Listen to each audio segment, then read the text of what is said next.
യുഎയിലെ Indian പ്രവാസികൾക്ക് passport പുതുക്കുന്നതിനുള്ള വിവിധ സേവനങ്ങൾ വ്യക്തമാക്കി അബുദാബിയിലെ ഇന്ത്യൻ എംബസി.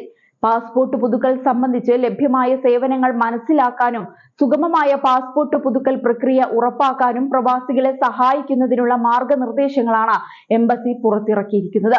സാധാരണ പാസ്പോർട്ട് പുതുക്കൽ സേവനം, തൽക്കാൽ പാസ്പോർട്ട് പുതുക്കൽ സേവനം, പാസ്പോർട്ട് പുതുക്കലിനായുള്ള പ്രീമിയം ലോഞ്ച് സേവനം എന്നിവ വിശദീകരിച്ചുകൊണ്ടാണ് ഇന്ത്യൻ എംബസിയുടെ അറിയിപ്പ്. ഇന്ത്യൻ എംബസിയും ദുബായിലെ ഇന്ത്യൻ കോൺസുലേറ്റും അധിക ഫീസ് ഈടാക്കുന്ന തൽക്കാൽ സേവനത്തിലൂടെ മാത്രമേ പാസ്പോർട്ടുകൾ അതിവേഗം പുതുക്കാൻ കഴിയുകയുള്ളൂ. അപേക്ഷ സമർപ്പിക്കുന്നതിന് യുഎയിലെ ഇന്ത്യൻ പ്രവാസികൾ വിവിധ ഇന്ത്യൻ കമ്മ്യൂണിറ്റി അസോസിയേഷനുകളുടെ പരിസരത്തും ദുബായിലോ അബുദാബിയിലോ ഉള്ള BLS പ്രീമിയം ലോഞ്ചുകൾ ഉൾപ്പെടെയുള്ള സെന്ററുകളിലും കമ്പനിയുടെ വെബ്സൈറ്റ് വഴി അപ്പോയിന്റ്മെന്റ് ബുക്ക് ചെയ്യണം.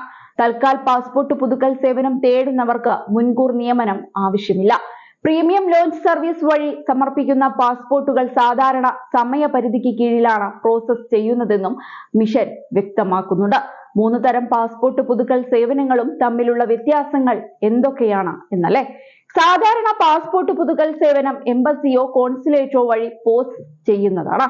ഇതിന് 3 മുതൽ 4 വരെ പ്രവൃത്തി ദിനങ്ങളാണ് പ്രോസസ്സിംഗിന് സമയമായി വേണ്ടത്.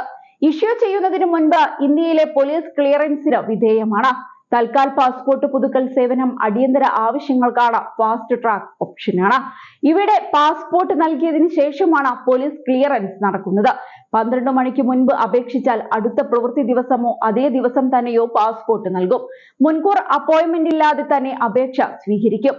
പ്രീമിയം ലോഞ്ച് സേവനങ്ങൾ നിയുക്ത കേന്ദ്രങ്ങളിൽ മാത്രമായിരിക്കും ഉണ്ടാവുക.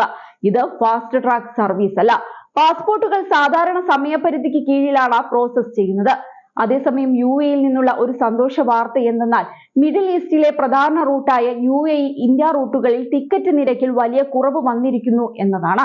ഇക്കണോമി ക്ലാസ്സിലേക്കുള്ള ടിക്കറ്റ് നിരക്ക് 1000 ദിർഹമോ അതിൽ താഴെയോ ആയത് ഈ റൂട്ടുകളിലെ പ്രവാസി യാത്രക്കാർക്ക് ആശ്വാസമായിരിക്കുകയാണ്. അതേസമയം ഓഫ് സീസണിൽ ഡിമാൻഡ് കുറവാണെങ്കിലും ചെറിയ നഗരങ്ങളിലേക്കുള്ള യാത്രക്കാർക്ക് അവരുടെ യാത്രകൾക്കായി അധിക തുക നീക്കിവെക്കേണ്ടി വരും. ഡൽഹി, മുംബൈ, ബംഗളൂരു എന്നിവയുൾപ്പെടെ ഇന്ത്യയിലെ പ്രധാന മെട്രോ നഗരങ്ങളിലേക്കുള്ള ഏറ്റവും താങ്ങാനാവുന്ന ഇക്കണോമി നിരക്കുകൾ 1000 ദിർഹത്തിന് താഴെയാണ്.